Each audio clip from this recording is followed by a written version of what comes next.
क्या? तो वो जो लक्ष्यार्थ हुआ ना फिर उसका, किसका? अहम, अहम वृत्ति का लक्ष्यार्थ हुआ।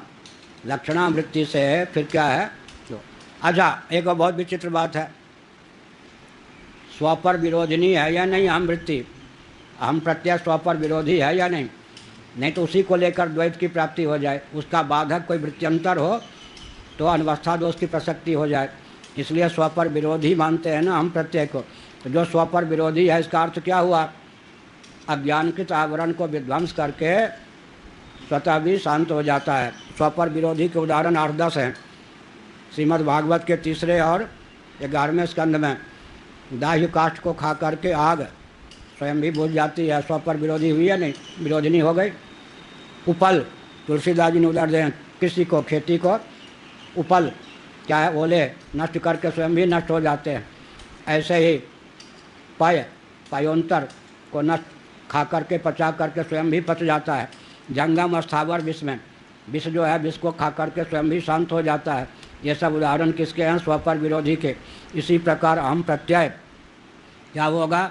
अहमाकार, आत्माकार हो करके अज्ञान के नाश की उसमें क्षमता हो जाएगी प्रमाण के बल पर।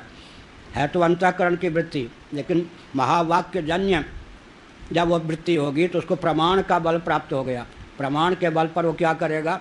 जैसे सुग्रीव किसके बल पर गरजने लगा वाली के सामने? राम जी के बल पर। ऐसे प्रमाण के बल पर अहम वृत्ति लक्षणा से आत्म तत्व को अधिगम कराकर फिर क्या करेगी? वो अहम वृत्ति लक्षणा से वहाँ पर वृत्ति व्याप्य तो आत्म तत्व होगा, फल व्याप्य नहीं होगा क्योंकि स्वप्रकाश है। वृत्ति व्याप्य भी नहीं होगा तो अज्ञानकृत आवरण का नाश नहीं होगा। वृत्ति व्याप्यत्व अपेक्षित है, फल व्याप्ति की दाल गलती नहीं है। इस प्रकार से जैसे दर्पणादित्य जो है खादित्य को प्रकाशित करने में असमर्थ है, अग्नि की चिंगारी अग्नि में अतिशयता का दान करने में असमर्थ है, नमक की डली समुद्र में अतिशयता का उसको खारा बनाने में असमर्थ है, तद्वत यहाँ पर समझना चाहिए। चिदाभास, वृत्तिनिष्ठ जो चिदाभास है उसकी उपयोगिता तो नहीं है, वृत्ति की उपयोगिता है आवरण भंग करने में। उसके बाद वह वृत्ति भी स्वपर विरोधिनी होकर शांत हो जाती है। अहम वृत्ति की बलि होनी है ना, उसको तो हम आत्मा कैसे कहेंगे? उसका साक्षात विषय आत्मतत्व होगा भी कैसे? ऐसे वृत्ति का विषय तब हो ना, वृत्ति का भाष्य कैसे होगा? वृत्ति का भाष्य तो नहीं है ना। वृत्ति निष्ठ चिदाभास का भी जब भाष्य नहीं है तो वृत्ति का भाष्य तो होने से रहा। दर्पण में सूर्य का प्रतिबिंब में अब दर्पण की ओर मुख कर दिया तो क्या होगा? वो बिंब को भाष्य थोड़े बनाएगा। लेकिन ऐसे कर दिया तो दीवाल इत्यादि को सूर्य के द्वारा जो कार्य नहीं हुआ, सूर्य के द्वारा सामान्य रीति से उद्भाषित दीवाल इत्यादि को सूर्य का प्रतिबिंब ने क्या किया? विशेष रूप से उद्भाषित कर दिया। लेकिन अब सूर्य के उन्मुख कर दिया तो उसमें सूर्य को प्रकाशित करने की क्षमता नहीं हो, तो एकात्मता, एक भाव बिंब से एकीभूत हो जाएगा। सूर्य क्या प्रतिबिंब के द्वारा सूर्य थोड़े भाष्य होगा। ऐसे ही जो साभास बुद्धि वृत्ति होगी ना, चिदाभास। एक हमारा शब्द है वृत्ति सगर्भा होती है।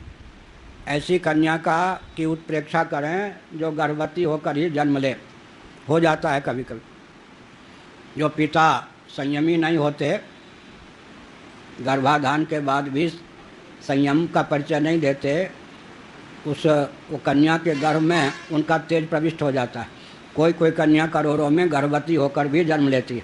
इसी प्रकार जो चित्त की वृत्ति है वो सगर्भा ही होती है। सगर्भा का अर्थ होता है आत्म चैतन्य से उद्दीप्त या चिदाभास से चर्चित या चित्त प्रतिबिंब से युक्त या चित्त छाया से युक्त, कुछ भी कह दें।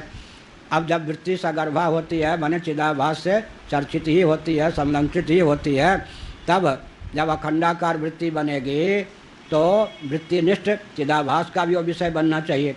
लेकिन वो विषय बनने पर भी विषय नहीं बनेगा, जैसे कि दर्पणादित्य जो है खादित्य को विषय नहीं बना सकता। ऐसे